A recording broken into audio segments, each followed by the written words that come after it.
I guess when you look at this, what are the things that are going to be the most frustrating, do you think, when you go back on film? I mean, in my eyes, we were kind of just waiting for a big play. We just gotta do our job and just keep on just grinding every single down to get yards and eventually score. It seems like the red zone issues just kind of keep cropping up a little bit. What's missing? What's the missing piece on that? I mean, that's I'll take that one on the chin as the O line. We just have to have a pride when it's fourth or short yardage to get down and drive our feet and be able to get that, because that's just unacceptable as an offensive line to have that. I was going to ask, like the fourth and shorts, the goal line, the red zone, you guys take that on yourself and say, hey, that's on us. That's the whole line. We need to be like any single time that's third and 2, any type of short yardage, we have to have that, and that's just unacceptable as an offensive line. And we just need to understand that when all down is do our job and be able to get that move. Did you feel like in the second half, Palcho, the dam was going to break? Maybe just like it did at Wisconsin? Yeah, I mean, that I felt like we were moving, and I don't know, they had a lot of injuries, and a lot of those guys came back to play. So I mean, obviously, whatever happens, we can only control what we can control.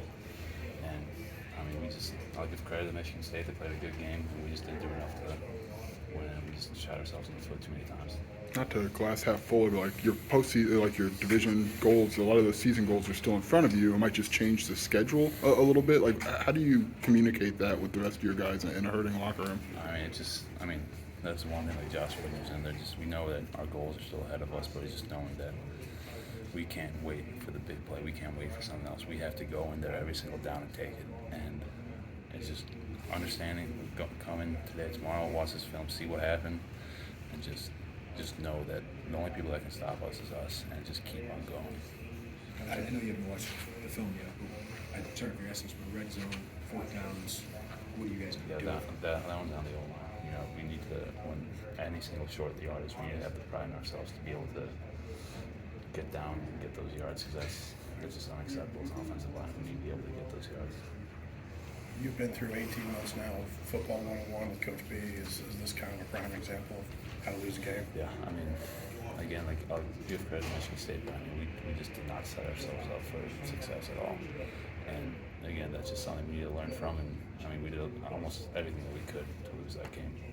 And it's something that we have to learn from, and just knowing that we can't wait for the big play to happen. We have to go and grind it every single down and take it.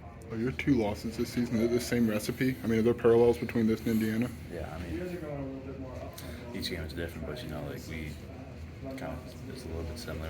We just shot ourselves in the foot too many times, dude. We lost that game. Like we just gotta keep on learning from our mistakes, set ourselves up for good. Complimentary football. Just win. Palcho, it's your senior day next week. It's obviously the final home game of the season. Obviously, Purdue was a really tough opponent. They just fell in a really critical loss to Iowa today. What are your early impressions of them? And as you kind of said, you guys take it every down, and really the only thing you can control is yourselves. What are your early impressions of them, and how do you see that one playing out? I haven't watched too much of Purdue. I always take it 1 week at a time, so that's something we have to watch. Obviously tomorrow night, but I mean, the biggest thing is just fixing what we did. Watching this film and knowing what we did and did wrong, and fixing that throughout this next week, because I'm excited to play Purdue. Absolutely. Feels like you're seething after this one. Why is it hurt? I mean, it just like it sucks. We had that game. Obviously, we waited for the big play to happen. We weren't taking it every single down, and we just got it.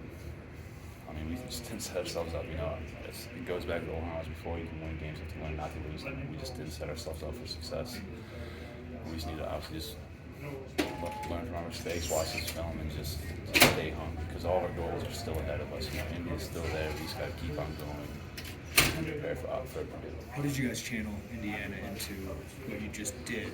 How do you do that again? It's just knowing, no one's going to give us an inch, that any single calls, anything like that, it's us against the world. And it's just knowing, like, as soon as we wait for someone else to give it to us, we're screwed, we're effed.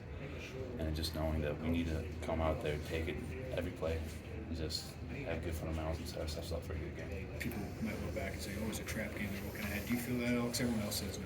I mean, Michigan State, I'll give it to them. They're a good team. They're a solid team, and they were able to rally from last week. But I mean, we just didn't set ourselves up for it.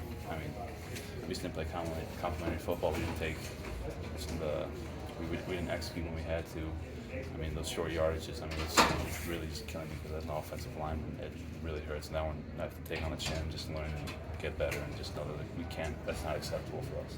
I know it's maybe not your phase, but when special teams has gaffes, like kind of at key times like that, how much does that impact just the flow of the game? Again, it's just complementary football. Like we need to, on all three phases, offense, defense, special teams, just help set each other up for just a good drive. Like there's a difference between starting at the 1 yard line and starting at the 25-yard line, and just knowing that everyone needs to do their job because it's truly important. As soon as one person doesn't do it, the entire team gets affected. The last 6 games, you guys have played, been pretty consistent, execution-wise. Just does it surprise you like all 3 phases took hits today? Yeah, I mean, it's just again like we just did not set ourselves up to win. Just MEs, mental errors, turnovers. We just didn't put ourselves in a good position to win that game. And like I just said, I felt like we were like waiting for the big play. We just needed to go play by play and take it every single down. There was a scenario where if you guys would have won this in Purdue, you could have clinched at home on senior day. Have you not before the game? Have you thought about kind of the ramifications of that? I heard about that, but I mean, it's only what happens when we execute. And obviously, we weren't able to do that today. So whatever path ahead of us, all that I'm worried about right now is learning from this loss and going on to Purdue.